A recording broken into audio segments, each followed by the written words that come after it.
సంవత్సరాల తరబడి government job కోసం వేచి చూస్తున్నారా? కేవలం 8 నెలల్లో మీ కల నెరవేర్చుకోండి. వెంటనే కింది నంబర్స్‌కి కాల్ చేయండి. నమస్కారం. పంచతంత్ర కథలు చెప్పుకుంటున్నాం కదా. ఒక మంచి కథ చెప్తాం. పూర్వమట హరిదత్తుడని ఒక బ్రాహ్మణ ఆయన ఉండేవాడట. ఈయనకి వ్యవసాయం ఉండేది. బ్రాహ్మణ్యపు వ్యవహారం లేదనమాట. పొలం పనులు చేసుకునేవాడు. ఆ పొలం ఎప్పుడు నిష్ఫలంగానే ఉండేది, ఎక్కువ పండేది కాదు. ఏదో కొద్దిగా వచ్చేది, లాభం వచ్చేది కాదు. బియ్యపు గింజలు లేదంటే తిండి గింజల వరకు లభించేవి. అట్లాగే వ్యవసాయం చేసుకుంటూ ఉండేవాడు. బక్క రైతుగా ఉండేవాడు అనమాట ఆయన. అయితే ఒకనాటి వేసవి కాలం ఆయన పొలంలో పనిచేసి బాగా అలసిపోయాడు. ఈ పొలంలో పక్కన ఒక పెద్ద చెట్టు ఉందట. ఆ చెట్టు నీడన ఆయన పడుకుంటే దానికి కొంచెం దూరంలో తన పొలం గట్టు దగ్గర ఒక పెద్ద పుట్ట ఉందట. చాలా పెద్ద పుట్ట. ఈయనట పడుకుని చూస్తుంటే ఆ పుట్టలోంచి ఒక పెద్ద సర్పం, భయంకరమైనదట, ఇంత పెద్ద పడగ. ఆ పడగ విప్పి ఆ పుట్టలోంచి బయటకు వచ్చి అది ఇట్లా నిలబడి ఆడుతోందట. ఇట్లా ఆడుతుంటే ఆశ్చర్యపోయాడు. ఏమిటి మన పొలంలో ఉన్న పుట్టలో ఇంత సర్పం ఉందా? ఇది మామూలు పాముగా లేదే. ఏదో దేవతా సర్పం లేదే, మామూలు పాము ఇట్లా ఉంటుంది. ఇదేమిటి ఇంత ఉంది పడగ? అది పడగ విప్పితే ఇంత పెద్దది కనపడుతోంది. ఏ కాళీయుడి జాతికో చెందింది. తప్పకుండా ఇది క్షేత్రదేవత అయి ఉంటుంది. అంటే ఈ ప్రాంతానికి దైవం. నేను ఏ పూజా పునస్కారం ఏమీ చేసి గౌరవించలేదు, అందుకే నా పొలం పండట్లా. చుట్టుపక్కలందరికీ పంటలు బాగానే వచ్చి లాభపడుతున్నారు, నాకు ఏమీ లాభం లేకుండా ఉంది. కాబట్టి ఈ క్షేత్రదేవతకి పూజ చేయాలని అనుకున్నాడు. మర్నాడు ఏం చేశాడట, ఒక చిన్న దొన్నెతోటి పాలు పట్టుకొచ్చాడు. అతనికి ఏం గొడ్డు గోదా ఏం లేవు పాపం. పక్క ఇళ్ళ వాళ్ళు వెనకిళ్ళ వాళ్ళు ఎవరి దగ్గర గొడ్లు ఉంటే కాసినన్ని పాలు కావాలని అడిగి ఏం చేశాడు, పాలు తీసుకుని ఒక చిన్న అంత పళ్ళెంలో పోసుకుని ఒక బౌల్ లాంటి దాంట్లో పోసుకుని పట్టుకొచ్చి ఈ పాల పాత్రని పుట్ట దగ్గర పెట్టాడు. పెట్టి దండం పెట్టుకుని అన్నట్ట, ఒక క్షేత్రదేవత, నువ్వెంతకాలంగా ఇక్కడ ఉన్నావో నాకు తెలీదు. నేను నిన్ను సేవించకుండానే నీ ప్రాంతంలో ఉన్న ఈ పొలాన్ని దున్ని ఏదో వ్యవసాయం చేద్దాం అనుకుంటున్నాను. నాకేమీ లాభించట్లేదు. నాకు నిన్ననే తెలిసింది నువ్వు ఇక్కడ దైవంగా ఉన్నావని. అందుకని నిన్ను గౌరవించడం కోసం ఈ పాలు తీసుకొచ్చాను. నన్ను అనుగ్రహించు, నేను తెచ్చిన ఈ ప్రసాదాన్ని స్వీకరించు, ఈ ఆహారాన్ని అని చెప్పి ఆ పాల పాత్రని అక్కడ పెట్టాడు. ఈయన పని అంతా చేసుకుని సాయంకాలం వెళ్ళేటప్పుడు చూసేసరికల్లా ఆ పాల గిన్నెలో పాలు లేవు, కానీ ఒక బంగారు కాసు ఉందట. ఆయన ఆశ్చర్యపోయాడు. క్షేత్రదేవత మనని కరుణించింది. ఆయన సంతోషంగా ఈ పాల పాత్రను తీసుకుపోయాడు. ఆ రూపాయి కాసు, ఆ బంగారు కాసును దాచిపెట్టుకున్నాడు. రోజు పొలంలో పనిచేసేవాడు. పొలంలో పైరు వేశాడు. పైరు బ్రహ్మాండంగా ఎదిగింది. ప్రతిరోజు పాలు తీసుకొచ్చి పెట్టేవాడు. మొదట్లో చుట్టుపక్కల వాళ్ళ దగ్గర పాలు తెచ్చుకున్నాడు కదా. క్రమంగా బంగారు కాసులు ప్రతిరోజు ఇతను పాలు పెడితే పాలు తాగేసిన దేవతా సర్పం ఒక బంగారు కాసు అందులో పడేసేది. ఆ కాసులతోటి ఇతను ఏం చేశాడు, చక్కగా 2-3 గొడ్లు కొనుక్కున్నాడు. ప్రతిరోజు తన ఇంట్లోనే పాలు తనే స్వయంగా పిండి పచ్చిపాలు గుమగుమలాడే పాలు తీసుకొచ్చి పెట్టేవాడు. పాలు గొడ్ల వ్యాపారం పెరిగింది. భార్య గొడ్డు గోదా చూసుకునేది. ఓ పని కుర్రవాడిని పెట్టుకున్నారు. తర్వాత వ్యవసాయంలో కూడా ఆయనకి పంట బ్రహ్మాండంగా పండింది. ఆ సంతోషంలో ఇలా రోజులు గడిచాయి. బ్రాహ్మణుడు కొంత ధనికుడు అయ్యాడు.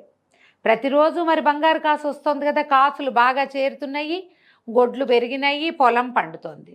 కొంతకాలం గడిచాక ఏమైందట, ఒకనాడు ఈయన ఏదో ఊరు వెళ్ళవలసి వచ్చింది. తప్పనిసరిగా వెళ్ళాలి. అంతకుముందు ఎప్పుడూ ప్రయాణం చేసిన వాడు కాదు.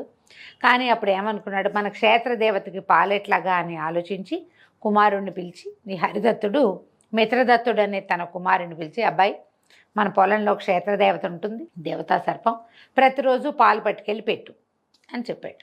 చెప్తే సరే కుర్రాడు సరేనన్నాడు. వాడు ఏం చేశాడు, పాలు పట్టుకుని తీసుకుపోయాడు. తీసుకెళ్తే పాలు తాగేసిన సర్పం బంగారు కాసు పడేసింది. సాయంకాలం చూస్తే ఆ గిన్నెలో కాసుంది. వీడు ఆశ్చర్యపోయాడు. రెండో రోజు చూస్తాడు, రెండో రోజు కూడా కాసుంది. మూడో రోజు అనుకున్నాడు, ఓహో, ఈ పుట్టలో ఉన్నాయి ఈ కాసులు, ఈ సర్పం ఆ పుట్టలో నుంచి తెచ్చిపెడుతోంది. ఈ రోజు ఒకటి ఎందుకు, ఈ సర్పాన్ని కొట్టేసి ఈ పుట్టను తవ్వేసామంటే అంతా మందే. ఇలాంటి ఊహలు చేస్తారు చాలామంది. ఈ కుర్రాడు ఆలోచించాల. అలాంటిది ఏదైనా ఉంటే మా నాన్నే ఎందుకు చేయలేదు అని, కానీ ఎవరైనా మనకి ఉచితార్థం ఇస్తుంటే ఇంకా అది కావాలన్న ఆశ ఏమిటని కానీ ఏమీ అనుకోవాలి. ఒక లోభంతో, లౌల్యంతో, ఇంకా చెప్పాలంటే గ్రీడ్ తోటి ఏం చేశాడట, తను వెళ్తూ వెళ్తూ తనతో పాటు ఒక లాఠీని, ఒక కర్రని పట్టుకెళ్ళాడు. చేపాటి కర్ర పట్టుకెళ్ళి ఏం చేశాడు, ఈ సర్పానికి పాలు పెట్టాడు. అది వాళ్ళు ఉండగా తాగేది కాదు, తర్వాత నిదానంగా బయటకు వచ్చి పాలు తాగేది.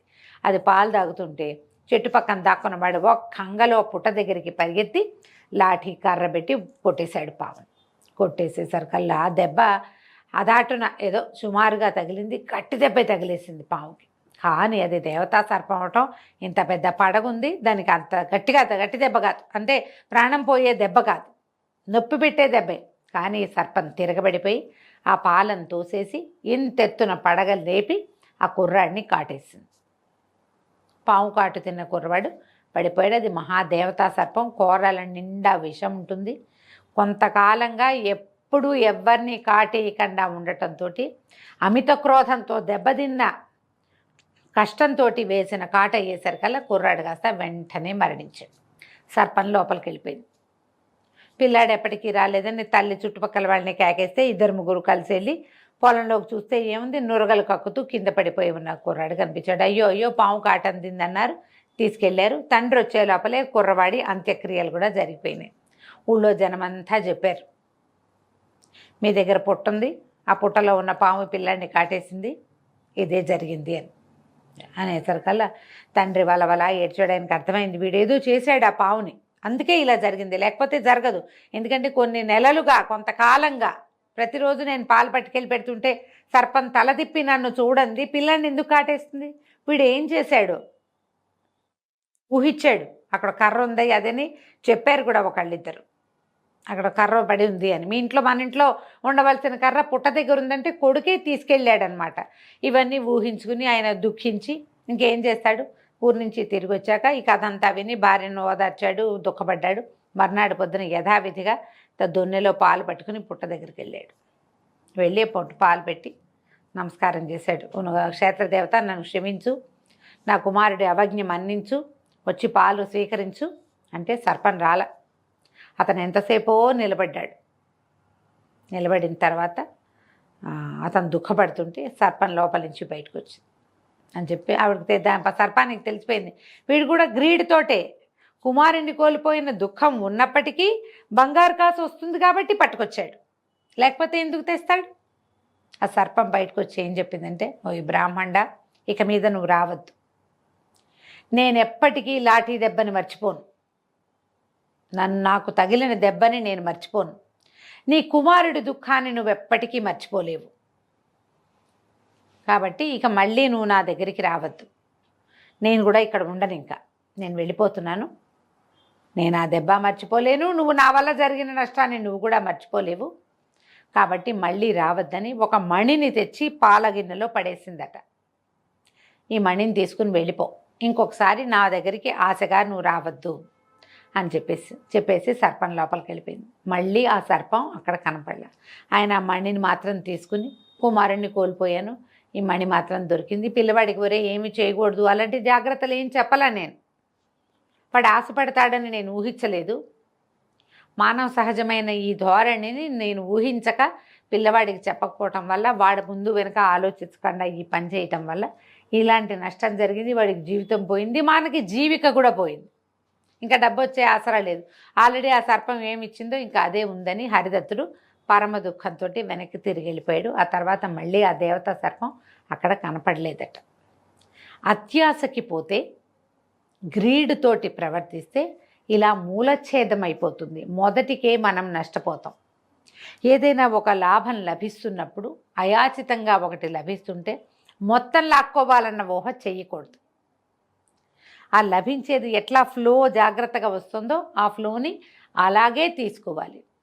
నువ్వు ఎప్పుడైతే అత్యాశకి పోతావో మొత్తానికి పోతుంది. కాబట్టి అత్యాశ పడద్దు అని చెప్పడం కోసం చెప్పే రకరకాల కథల్లో ఇది ఒక మంచి కథ. అవకాశం ఉన్నప్పుడు పిల్లలకి ఏదైనా ఒక సందర్భంలో తెలియచేయండి. మీరు ప్రధానంగా పెద్దవాళ్ళు తెలుసుకోవాలి. గ్రీడీగా ప్రవర్తిస్తే మూలఛేదం అయిపోతుంది. కథ కంచికి మనం ఇంటికి.